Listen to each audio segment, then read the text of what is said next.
Hey everyone, I'm here. Been working on Baldi's Basics, getting the 0.9 update ready to ship, and I figured before I build everything, I figured it would be fun to do a little behind the scenes video on the new tutorial. So I'm gonna load that up, and I'm gonna show y'all a bit of the inner workings of that.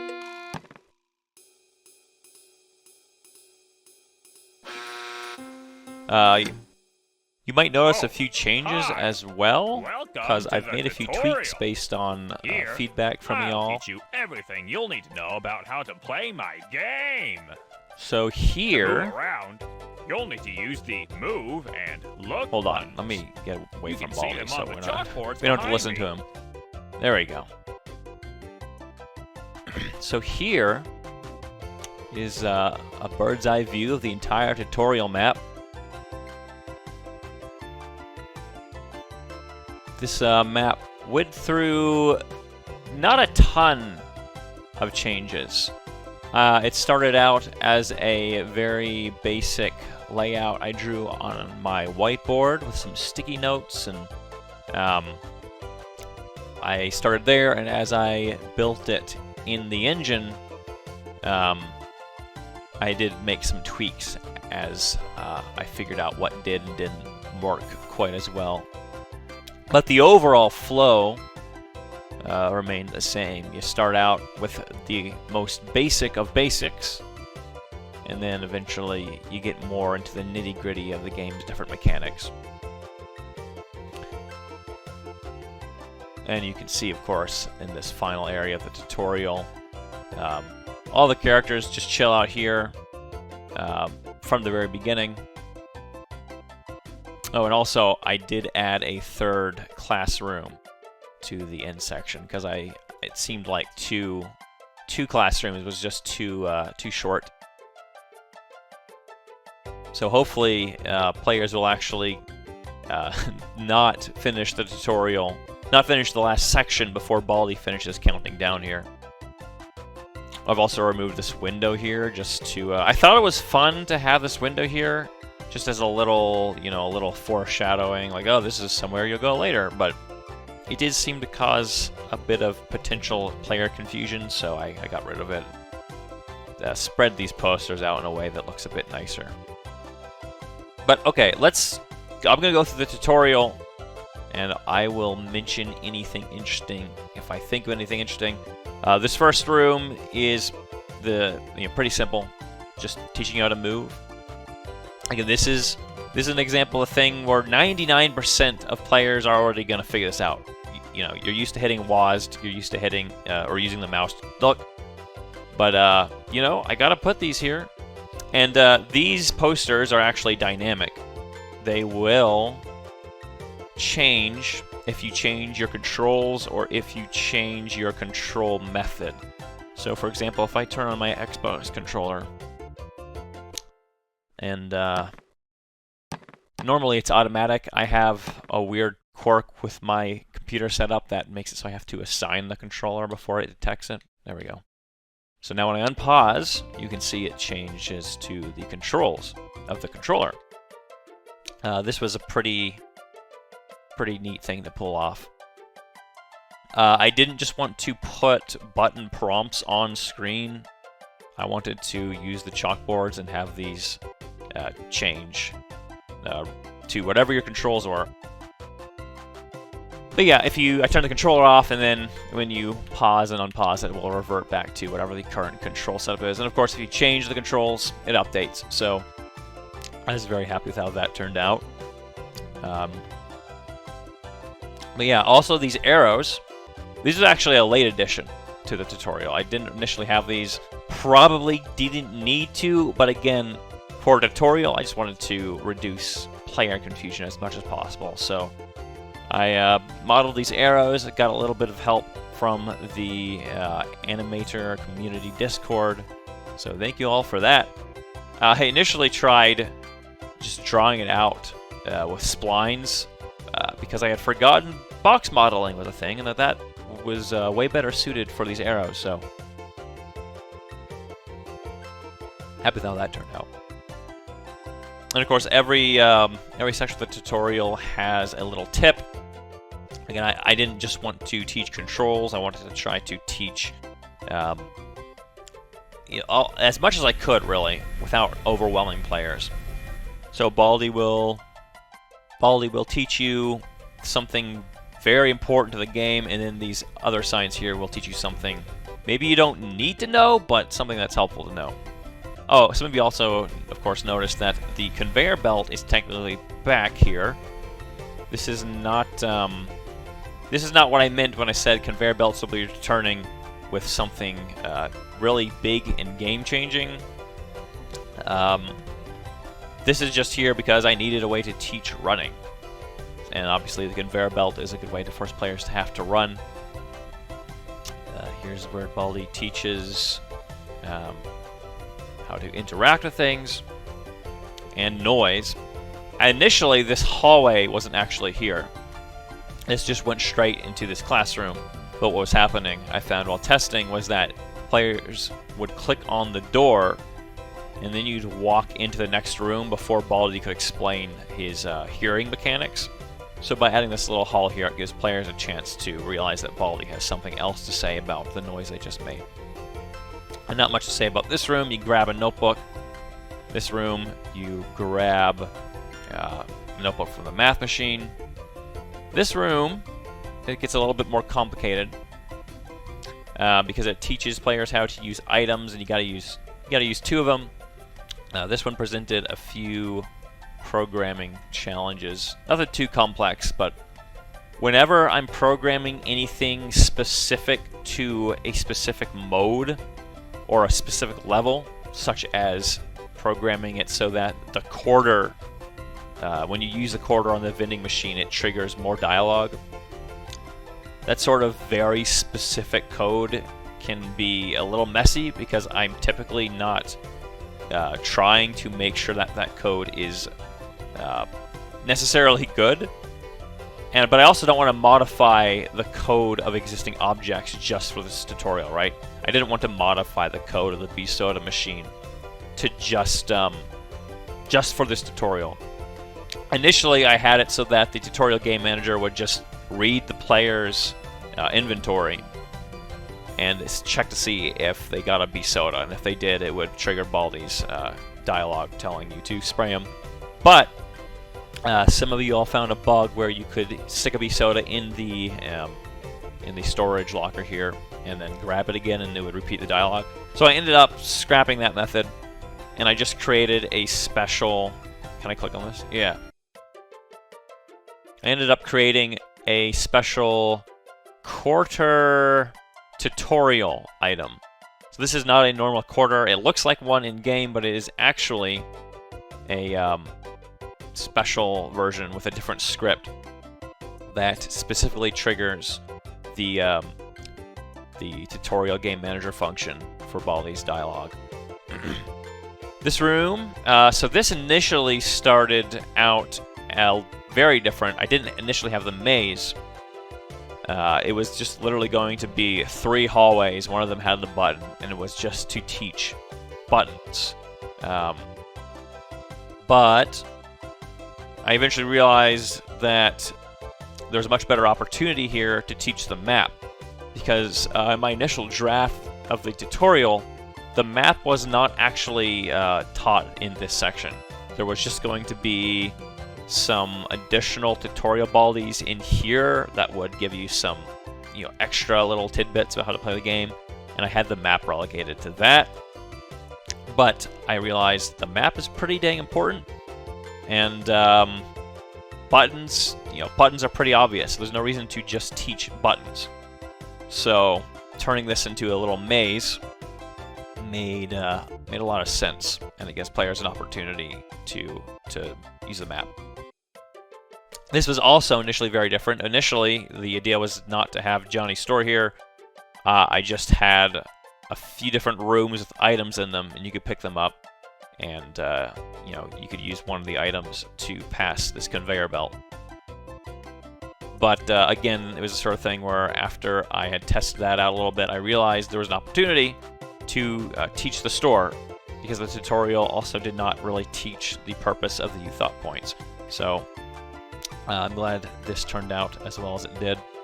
I've actually tweaked this a bit as well. The items are more expensive than in the pre-release, and some people complained about how Johnny could not help out if you couldn't afford an item.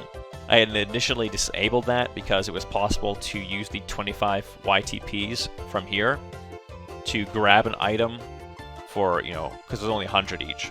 So you had 25, you could come here and you could grab an item and Johnny would pay for the rest that you couldn't afford, even if you didn't grab these.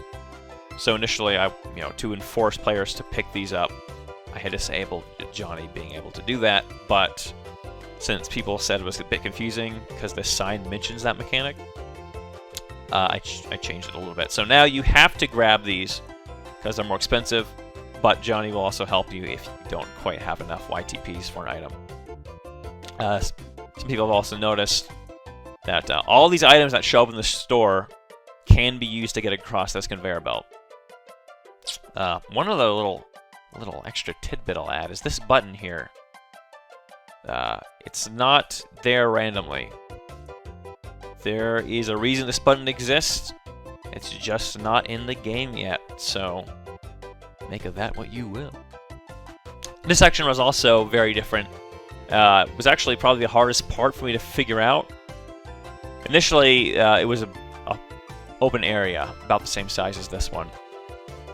And I just couldn't quite figure out how to handle this part. At one point I had it programmed so that when you walk through the middle, it froze you in place, and you had to press the look back button to see Baldi and continue, but I didn't like the idea of just freezing the player in the tutorial. I didn't want to cause any confusion as to what this mechanic entails. So I ended up just making it something that players don't even have to complete. If they walk through this without looking back and figuring out how it works, I mean, that's just their fault. It's not a super important mechanic anyways, but it's a good spot to demonstrate it. If I go, what is all this? How did I open that up? I go to, where is it? The tutorial game manager. Here it is. I can actually show you where all the Baldis are, and you can see triggers. Oh. Yeah.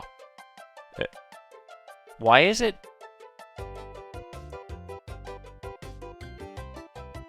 Okay, there we go. That's weird. It was, like, not showing the triggers. You can see all the triggers. Yeah, I don't know why it's doing that, y'all. Could it not keep hiding the triggers? That would be cool. Okay, so here's a trigger that... There it was. You saw it. The way this section works is that there's actually... Can I enable these guys? Yeah. There's 4 Baldis here.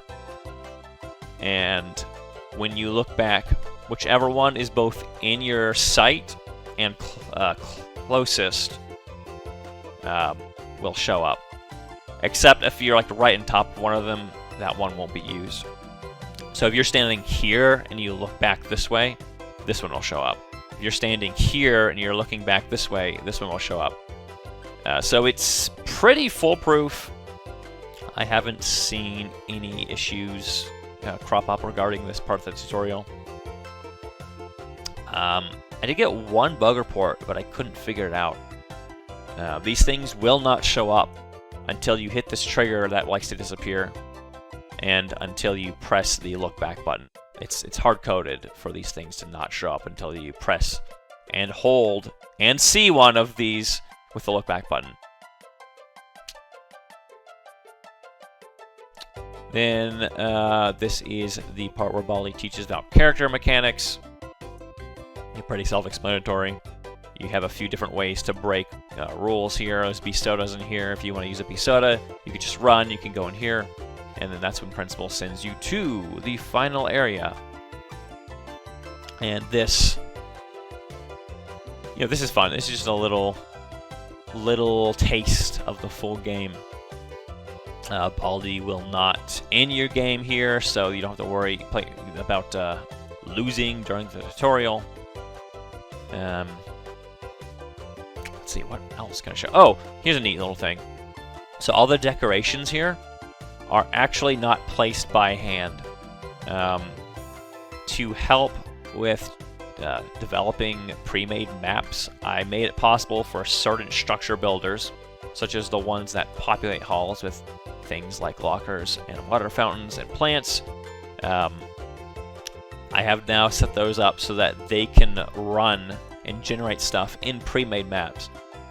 So these halls are populated with a seed that I have hard-coded. Well, not hard-coded, but it's part of the data asset for this level. So it'll be the same every time, unless I make changes to it. But yeah, it saves a lot of time and looks, you know, it looks in line with what you see in the game because it's the same exact script. Let's see, what else? Oh, yeah, here's where the Baldi that chases you sits until he counts down in the principal's office. Just this little square. It's easier to spawn NPCs all at the same time, so I just had him spawn in here and then I teleport him once this Baldi over here finishes counting down. Let's see. I don't know if there's much else to talk about here. It's mostly very straightforward. I've built a level layout, I place stuff in it, place some triggers, and it all works. Just fly around here for a little bit, see if anything else catches my eye.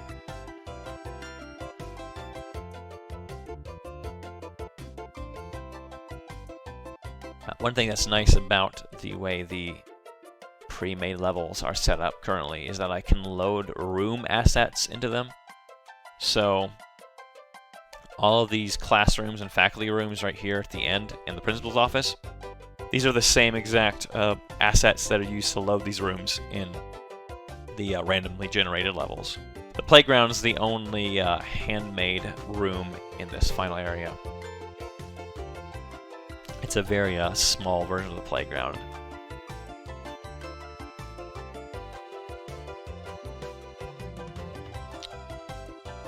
Oh, you can see here this blue line is representing the propagated audio.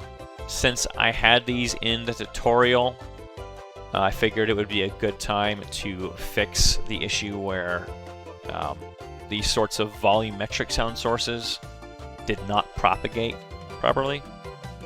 So I fixed that, so now the audio from these things will travel around walls and stuff, just like the other game sounds. There's Baldi's little shortcut.